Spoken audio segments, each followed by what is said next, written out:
Hello everyone and welcome to another tournament in review. Today I get to go to an Age of Sigmar tournament with the Hedonites of Slaanesh. Let's dive right in.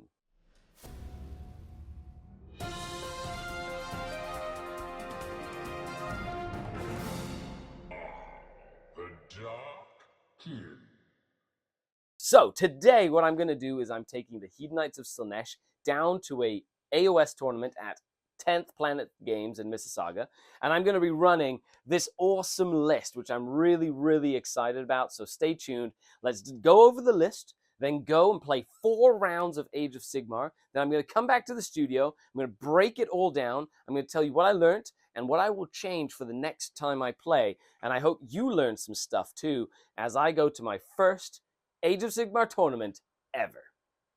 And here we have my Hedonites of Slaanesh army. Now this is a God Seeker army that is built into a single battle regiment, which means it's a 1-drop army. Of course, important in Age of Sigmar so that I can choose more often than not who can go first and who can go second. Now, it is led by a general, my Lord of Pain, and my secondary champion is a Lord of Hubris. In battle line, I have 10 Painbringers in a big reinforced unit, 5 Twin Souls, which can be battle line because my Lord of Pain is my general, and a large unit of Blissbarb archers. In support, we have a unit of Blissbarb Seekers, which are the mounted archers. I have Glutos or Scolion, who's a absolute tank, and 3 Fiends, together with 2 Endless Spells, the Mirror and the Flaming Skull. Now, this army was painted by Vito, and it is the Mini Wargaming collection, so thank you so much, Mini Wargaming, for letting me borrow this army for the event today. I'm really looking forward to playing this army. It has been a lot of fun. I played a battle report with Lionel and his Caradron Overlords, so make sure you check out that video that was released earlier on the YouTube channel, and I'm really looking forward to seeing how this does. I have no idea about AOS competitive in terms of the meta or things to watch out for or like lists and things, so I'm looking forward to learning. So let's go to the event, let's play 4 rounds, and then when we come back, I'll break down what I learned, what I will change for my list, and what I'm looking forward for in the future. So I hope you learn some stuff as well, and let me know down below what your thoughts are about competitive Age of Sigmar. And here we are, ready to play. X-Planet Games. Let's go, AOS.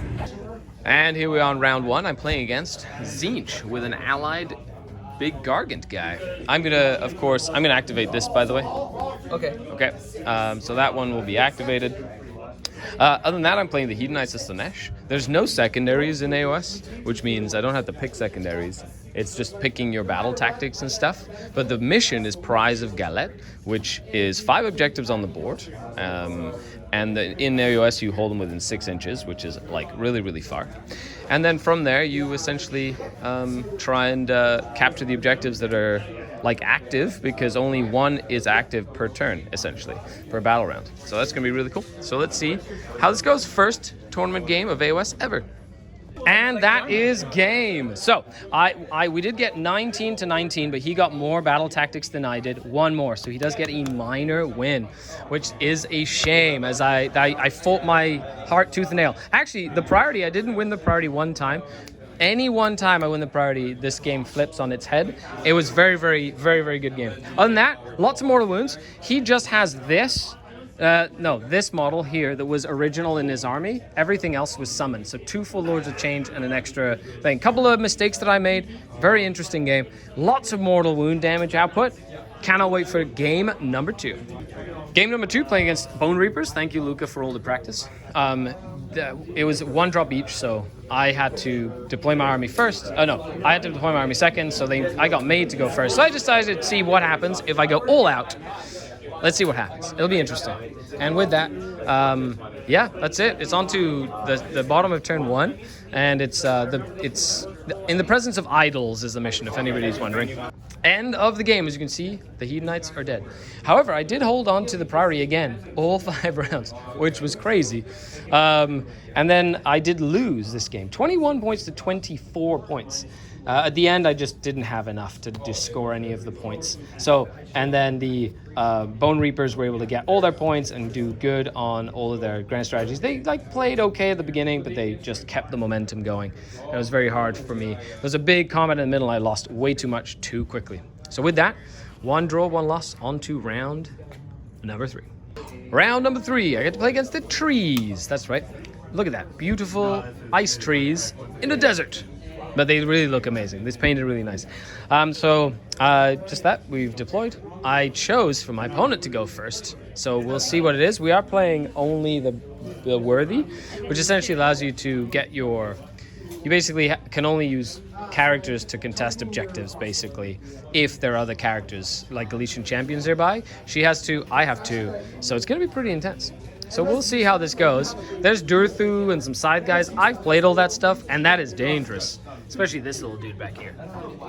Dangerous, I say. Okay, so with that, wish me luck. Let's go into round number 3. And there we go. At the end of the game, I was able to get the victory. I double turned on turn 2 after I made the Sylvaneth go first, and I squeaked in with Glutos right into the deployment zone and killed the Flute Revenant, which was a big, massive flip in the game.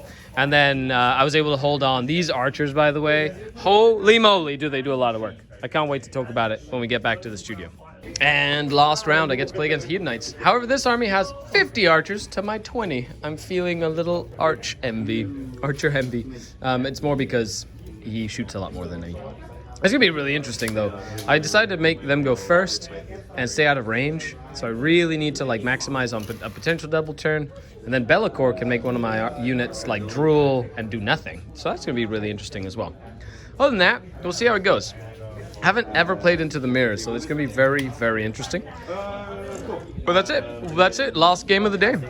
And there we have it. So that's the end of game number 4. I did lose. It was pretty bad. Lots of archers just murdered me. I did try and do a gamble for the double turn when I could, but Bellicor just stopping Glutos from doing anything for 2 whole turns, that was rough. Other than that, good tournament. I learned a lot. So let's go back to the studio, take a look at the army, and what I might change. Just to come back and just tweak it, make sure that I have more efficient stuff. But this was really fun. First outing, and let's break it down. And we're back in the studio. What a fun time. Now, I did go 1 win, 2 losses, and a single draw. So with no expectations, that was pretty good. I almost won the draw, and one of my losses could have been a win as well. One of the losses was just an absolute loss. Like that last game against Hedonites, he smoked me, destroyed me good. However, I did learn a lot. So let's go to the list, let's break it down, and let's see what I would change moving forward. So the good, the bad, and the ugly. Glutos, amazing. Lord of Pain, great. The Lord of Hubris, he was okay. You know what I mean? The Twin Souls, meh, I didn't really use them too much. They were great. They were amazing. These were incredible. Can't leave home without them. The mirror was okay. And the skull was, I think I didn't cast it 1 time. So wasted points. So what would I change? I think the first thing I would do is I would drop the Twin Souls. Their ability was really fun. However, it was more confusing than anything to me to explain it. Be like, you're -1 attack. So most people thought it was -1 to hit roll. And I was trying to explain, no, it's -1 physical attack roll. And they're like, oh. So you know what? I'm going to take them out of the list. And then put in and split this unit up into 2 of 5s. And that gives me enough points to up this unit from 20 to 30. So double reinforce and have a ginormous unit of bows. And I think I will love that. They stay in the list. He can stay in the list. Now, I'm not sure if I should keep the Lord of Hubris for competitive play. I'm thinking I drop the Lord of Hubris and run a demon character, like the Mirror or the Contorted Epitome or something else. But I think I can drop the Lord of Hubris, sadly. The Fiends can stay and Glutos can stay as well. And all in all, the list stays very, very similar. Maybe drop that one as well. But it stays the same. So it's the same, but a little different. And I think it would be more competitive into more of the kind of things that I saw at the tournament. Another thing that I was thinking about was dropping Glutos all together and adding a Keeper of Secrets, keeping it as Godseekers, but doing a cool combo where the Keeper is my general, and I give him the girdle of the race chaser or something. Make it fly and pile in and fight 6 inches. So it gives it like a crazy, crazy threat range. Which does mean that I wouldn't have my general Lord of Pain, which means I'd probably have to switch up like what units I take. But that's another option. But for competitive play, though, I do like Glutos. Glutos is great. He's pretty solid. He's tanky. And I do like having that sort of anchor in such a flimsy glass cannon style army. Huge shout out to AOS Coach. So check him out on YouTube. I learned a lot just from listening to his videos, and I use him as a resource a lot when it comes to Age of Sigmar content. So there you have it, folks. That was really fun. Thank you so much for hanging out with me. A huge shout out to the channel Patreons, without whom none of this would be possible. If you'd like to support the channel, the link is in the description down below. It's the best way to support what I do. Get access to bonus videos, get access to the Discord, and become a part of the Denizen community. Thank you so much for watching, and let me know what you think with a comment down below. Of course, like the video, notification bell, subscribe, all that good stuff. And I'm Skari, your grateful host, signing off until next time. Depravity. Have a good one. Bye.